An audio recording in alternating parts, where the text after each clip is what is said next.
नमस्कार। शीत दिन हो बा वर्षा दिन हो सब बेले आमको चटपटा किसी रागुआ रगुआ खावा को इच्छा हुए।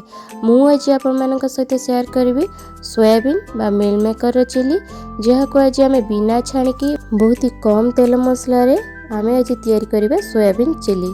चलतु स्टार्ट करवा आज रेसिपी। आज रेसिपी मुझे गोटे बड़ जगह नहीं, जगार किसी पानी नहीं, ता सहित नहीं 2 चम्मच लुण आ पानी भल भाव गरम है मु रखी सोया बड़ी को ये आड कर आम एमती स्पून रे भल भाव बुड़े नवा 5 मिनिट आम छाड़ीदे। 5 मिनिट पर मुझे गोटे स्टेनर छाणी नौ ठंडा हाँपाई छाड़ी नवा। एबे चलतु देखीदे चिली आउ कौन दरकार। चिली मुझे नहीं कैप्सिकम को देखते स्क्वायर भाव काटी नहीं, ता सहित नहीं पियाज को मु काटी करी तार कोला गुड़ाक छड़े नहीं स्क्वायर साइज रही। गोटे टमाटो नहीं, ता सहित नहीं गोटे इंचर अदा आउ 15 ରୁ 20 कोला रसुण। एबे आमे अदा रसुण को एठी चप्पर फाइन करी काटी नबा। जदि आपण पाखरे चप्पर नै ताको छुरी रे आपण भल भाव फाइन करी काटी नेबे। जेते फाइन करी काटिबे जेतेबेले आमे चिली बनेबा ना से अदा रसुण गुड़ाक सोयाबीन लगे आ टेस्ट बहुत बढ़िया आसो। देखिपे आम से छाणी की रखि सोयाबीन को ये भल भाव चिपुड़ी नहीं, तादे गोटे चम्मच अदा आउ कि हलदी नहीं हाथ में भल भाव गोले नवा, जेमिति अदा रसुण पेस्ट और हलदी सोयाबीन रे भल भाव लगिज। एबे मुझे 2 बड़ चम्मच दूसरी कॉर्नफ्लोर को आप बेसी आड करें, जी दरकार से अनुसार आड करेंगे। एबे ताकू भल भाव गोले नवा, जेमिति कॉर्नफ्लोरटा आम सोयाबीन रे भल भाव कोटिंग हो जिवो। चलतु एबे आमे गोटे कड़ई नवा। कड़ई को भल भाव गरम करदबा। कड़ई गरम हो सारा पर से किसी आम तेल देदेबा। तेल गरम हो सारा पर सोयाबीन को ये आम आड कर नबा।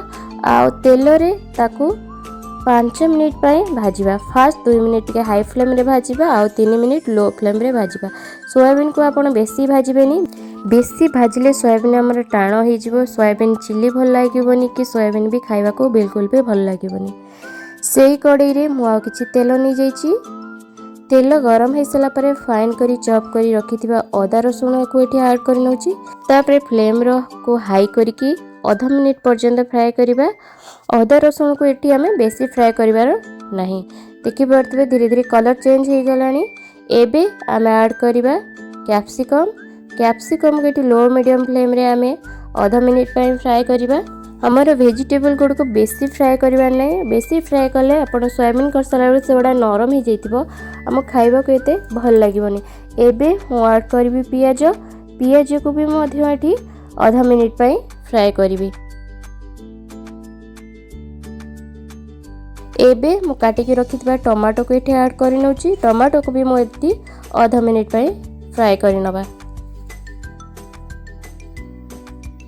एबे मु किछि एठी लूण ऐड करूची। आपण बेसी लूण ऐड करबेनी, काहेकि ना आपर आमे सॉस ऐड करबा।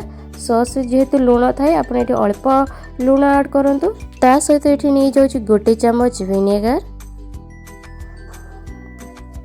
ता सहित नहीं जीवा गोटे चम्मच सोया सॉस, ता सहित नहीं जीवा एठी आधा चम्मच नहीं चिली सॉस। आपन को राग केते पसंद से अनुसार नहीं पारे।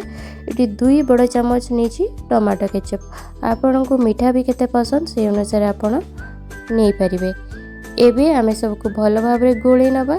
मु एबे एठी कंचा लंका ऐड करूची। आपन अदा रसुण को जेतेले फ्राए करचंती सेते बेले को भी कंचा लंका को ऐड कर परिबे।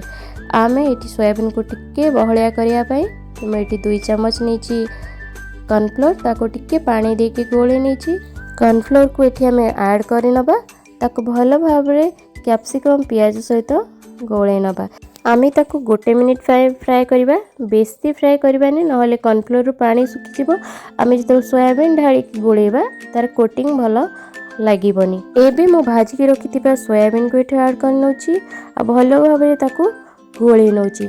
ताको आमे बेसी आउ कुक करिवार नहीं, 1 ରୁ 2 मिनिट पर्यंत कुक करिबा। देखि पारुथबे आमर एथर रेडी हो जाइछि सोयाबीन चिली। पण एबे याको गरम गरम भात, रोटी, पूरी, पराठा जेकोनी सहित खाई पारिबे। जदि मो रेसिपी आपनको पसंद आसीछि लाइक शेयर सब्सक्राइब करबा को जम्मा भी भूलिबेनी। ପୁଣି ଦେଖାହେବ ଆଉ ଏକ ରେସିପିରେ। ରହିଲି, ଜୟ ଜଗନ୍ନାଥ।